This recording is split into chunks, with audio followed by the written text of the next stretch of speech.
కుంభకోణంగా Kaleshwaram project నిలిచిపోతుందన్నారు MLC Jeevan Reddy. 38,000 కోట్లతో నిర్మించాల్సిన ప్రాజెక్టును 1,50,000 కోట్లకు తీసుకెళ్లారని మండిపడ్డారు. ప్రాజెక్టు నిర్మాణం కంటే ఎక్కువ అక్రమ సంపాదనకే దారి మళ్లిందన్నారు.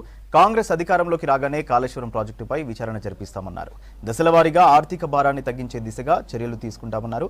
ప్రాజెక్టు నిర్వహణ ఖర్చులపై కాగ్ రిపోర్ట్ ఆందోళన వ్యక్తం నేపథ్యంలో జీవన్ రెడ్డి స్పందించారు.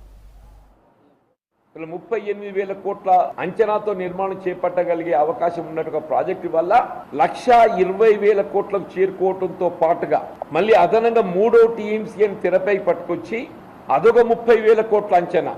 అంటే ఆల్మోస్ట్ ఇప్పుడు ఏదైతుందో కాళేశ్వరం ప్రాజెక్టే 1,50,000 కోట్ల అంచనాతో మాట్లాడిండే అదే కాళేశ్వరం అదే మేడిగడ్డ ఏదైతుందో మన భవిష్యత్తు ఏదైతుందో మనకేది అండగా ప్రాజెక్టే మేటిగడ్డ కాబోతుందని చెప్పంటున్నాను. ఇలా మన భవిష్యత్తు రైతాంగమే కానీ ఇలా త్రాగునీటి సదుపాయమే కానీ పారిశ్రామిక అవసరాలే కానీ హైదరాబాద్ త్రాగునీటి అవసరాలే కానీ అన్నింటికి